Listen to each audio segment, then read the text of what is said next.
हंस गीता श्लोक क्रमांक 29।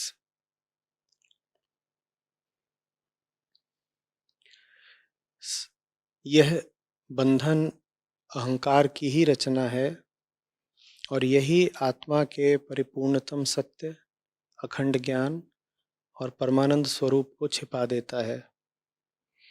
इस बात को सुनकर विरक्त हो जाए और अपने 3 अवस्थाओं में अनुगत तुरीय स्वरूप में होकर संसार की चिंता को छोड़ दे।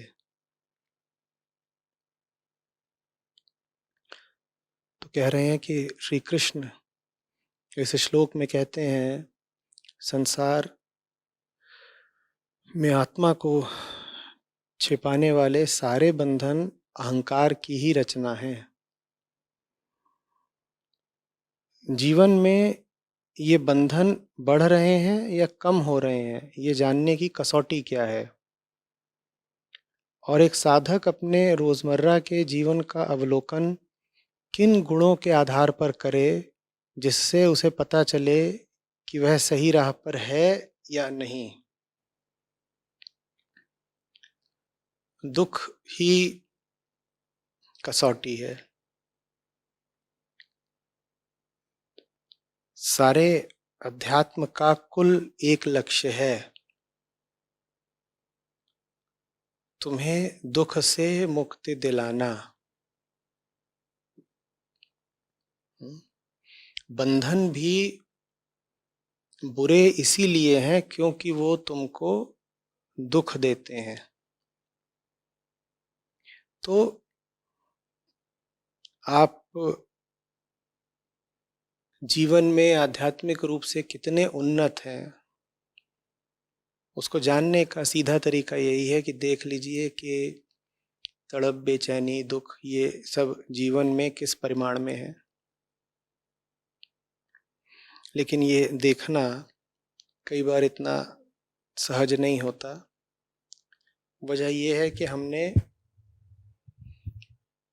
भाषा की चालाकी कर रखी है। हमने दुख को बड़े सुसज्जित आभूषित नाम दे रखे हैं।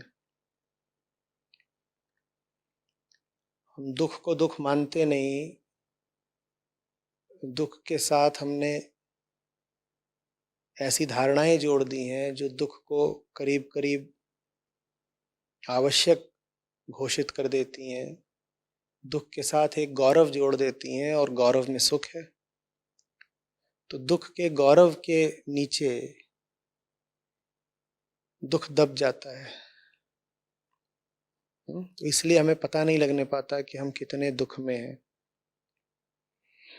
व्यक्ति कितने दुख में है ये जानने के लिए उसे बहुत ईमानदार होना होगा। उसे अपने आप से पूछना पड़ेगा, मैं जो सोच रहा हूँ, मैं जो कर रहा हूँ, मैं जैसे जी रहा हूँ, इसमें मजबूरी कितनी निहित है।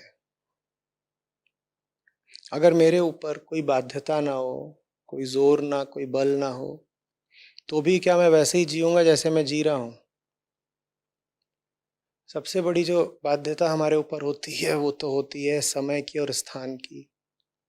समय की बाध्यता ये है कि आपको कुछ चाहिए जो आपको 1 साल 2 साल के बाद ही मिल सकता है, वो भी अगर आप मेहनत करें तो समय और स्थान की बाध्यता के साथ एक तीसरी बाध्यता जोड़ दीजिए, संयोग की, कि जो मिलेगा वो आगे मिलेगा, बाद में मिलेगा, वो भी पता नहीं मिलेगा कि नहीं मिलेगा, संयोग बैठेगा तो मिलेगा। हो गई ना बाध्यता। आपका बस चलता तो आप अभी पा लेते ना, और निश्चित रूप से पाते। आप ये थोड़ी कहते कि 2 साल बाद मिले, वो भी पता नहीं, मिले ना मिले, क्या संभावना कितनी। तो हर व्यक्ति के ऊपर समय की बाध्यता है, संयोग की बाध्यता है और स्थान की बाध्यता है। आप कितना भी चाह लो, आप इस वक्त उस जगह पर नहीं हो जहां आप चाहते हो होना, और अगर आप उस जगह पर हो भी तो वो जगह वैसी नहीं है जैसी आप चाहते हो कि वो हो। ये स्थान की बाध्यता है। अपने आप से पूछिए कि अगर बाध्यताएं ना हो जीवन में तो क्या सब समय संयोग स्थान आपके लिए बिल्कुल वैसे ही है जैसे होने चाहिए? कि क्या आपके जीवन से कामनाएं जा चुकी हैं? कामनाओं की मौजूदगी ये बताती है कि दुख है। क्यों? क्योंकि कामना हमेशा भविष्य के लिए होती है। समय की मजबूरी ना होती तो आप कामना को भविष्य पर क्यों टालते? आप अभी पूरी कर लेते ना। जो व्यक्ति कह रहा है मेहनत करूंगा तो 2 दिन बाद पैसा कमाऊंगा, उसे कोई ऐतराज होगा क्या अगर आज ही पैसा मिल जाए? वो तो मजबूरी में उसको पैसे की प्राप्ति को 2 दिन बाद के लिए टालना पड़ रहा है, भाई मजबूरी है। और उसे कोई ऐतराज होगा क्या अगर उसे बिना मेहनत किए ही पैसा मिल जाए?